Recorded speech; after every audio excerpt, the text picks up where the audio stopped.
Well, good morning, ladies and gentlemen. Today we're going to be talking about pressure washing and then staining cedar fencing. Now, this was fencing that was on the house on Hill Road in Boise, Idaho, and there was a lot of fencing, more than 1,800 feet of fencing when you take into account both sides, the tall fencing and the short fencing. But anyway, it was all very weather stained, and as you can see here, it didn't look very nice.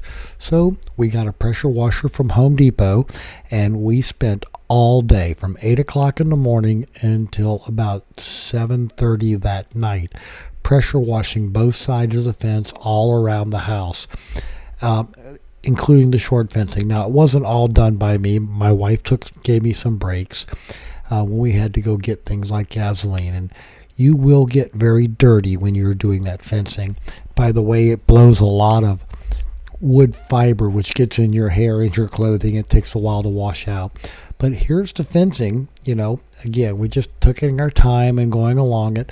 As we mentioned, we have this tall fencing, and we also had this smaller fencing, which was stained, some new pieces, and some which had a light stain of a contrasting color. Never did figure all that out, but the good thing about the pressure washer is it takes it all off. You get down basically to bare wood, and then when the wood dries, before you go to put the stain on it, as you'll start seeing here, it looks pretty nice, doesn't it? I mean, it blows all the stain off, everything's a uniform color, and now when you go to put the stain on it, and we're using the Bear 501 Honey Cedar stain, and we used about 20 gallons, and we got an air sprayer, and we got that from Home Depot as well. And that's the way you want to go. Don't try brushing it on. Don't try rolling it on. You're going to want to air spray it. So again, the first project is to get everything good and clean.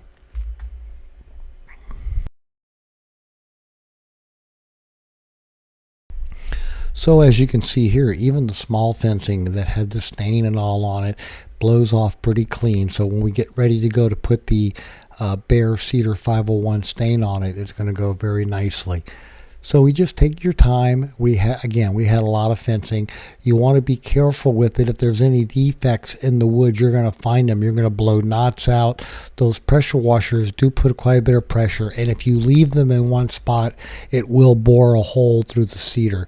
So we used the same stain on all of the wood, including the new wood we got to do the gate project. And like I said, we did both sides, the insides of the fence and the outside of the fence all the way around.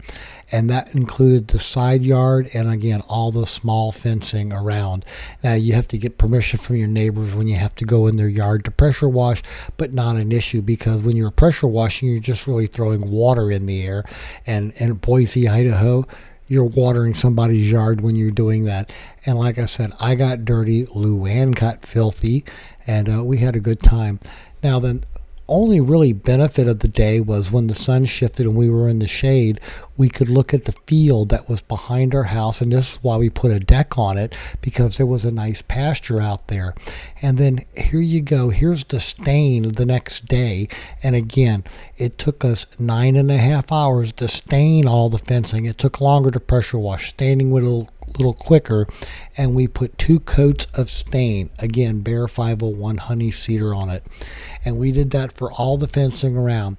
Now, the color that we chose is also the color that went on the decking that you see there. So all the deck and all the fencing, including the front deck, and the gate that we put in the front, and the closing gate for the driveway we put in, everything was stained with the same stain. Matter of fact, we're still using that stain here in Loveland, Ohio. There was a little concrete pad on the very back of the house that was fairly nice. It was in the shade by the irrigation ditch, so it was nice and cool. Don't have all the railing on the deck yet, have not stained the deck yet, but you kind of get the idea looking there at the fence, everything. And there's my buddy the squirrel, who in September, he and I would be having quite the argument about who owned the grapes that were growing on the tree in the corner of the decking. So here's some more pictures of the staining. This is along Hill Road right here, looking up into the house. You can see the door on the house that we actually took the window out and put into the upper deck. And here we are in the process of standing along the side of the house, butted our neighbor's house, which was a rental property.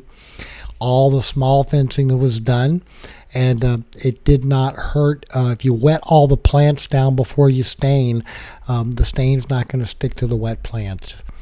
And then here's what it looked like from under the deck on the front of the house. So ladies and gentlemen, we hope you found all this useful and informative.